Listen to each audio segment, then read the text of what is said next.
மன்னார் மாவட்டத்தில் பல்வேறு கோணங்களில் மக்களின் காணிகள் அபகரிக்கப்பட்டு வருகின்ற போதும் இதுவரை பாதிக்கப்பட்ட மக்களுக்கு உரிய நிவாரணம் கிடைக்கவில்லை.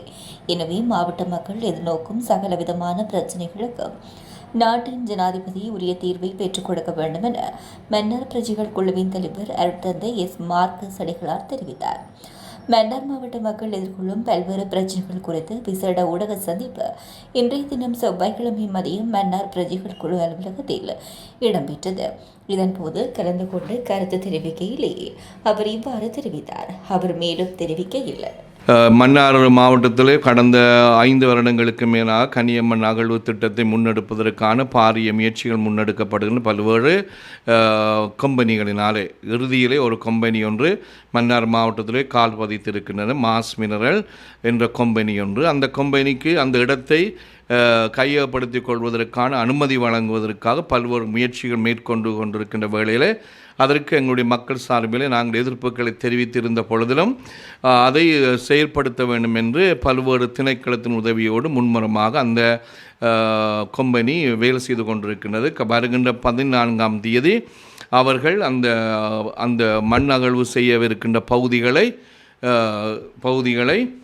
அளவீடு செய்வதற்காக 32 அரசு நிறுவன உதவிகளோடு அதனை மேற்கொள்வதற்கான நடவடிக்கைகளை மேற்கொள்ளவிருக்கிறார்கள். ஆகவே இதை மன்னார் மாவட்ட மக்கள் முழுவதும் நாங்கள் முழுமையாக எதிர்க்கின்றோம். அன்றைய நாளிலே எங்களுடைய முழு எதிர்ப்பையும் நாங்கள் நாட்டு மக்கள் என்ற ரீதியில் நாட்டை பாதுகாக்கும் முகமாக எதிர்ப்பை தெரிவிக்க நாங்கள் பார்த்து கொண்டிருக்கிறோம். அங்களுடைய ஆயத்தங்களை முழுமூச்சாக நாங்கள் செய்து கொண்டிருக்கிறோம் என்பதை சொல்வதோடு இதை உடனடியாக நிறுத்துமாறு மாண்புமிகு ஜனாதிபதி அவர்களை மக்கள் சார்பிலே கேட்டு நிற்கின்றோம்.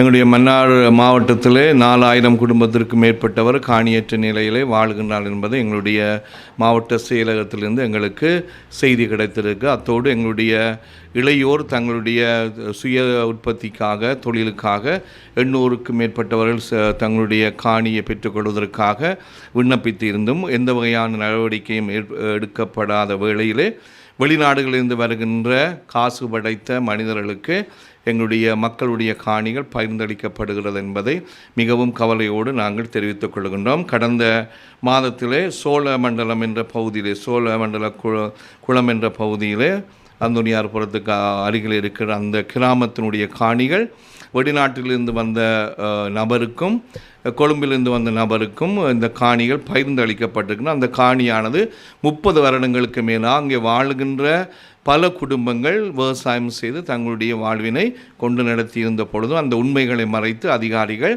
அவர்களுக்கு கொடுத்திருப்பது மிகவும் கவலைக்குரியதாக இருக்கிறது. இதை உரியவர்கள் தலையிட்டு அந்த மக்களுக்கு அந்த காணிகளை பகிர்ந்தளிக்க உரிய நடவடிக்கை எடுக்க வேண்டும் என்று உரிய அதிகாரிகளையும் எங்களுடைய நாட்டினுடைய கௌரவ ஜனாதிபதி அவர்களையும் நான் கேட்டுக்கொள்கிறேன்.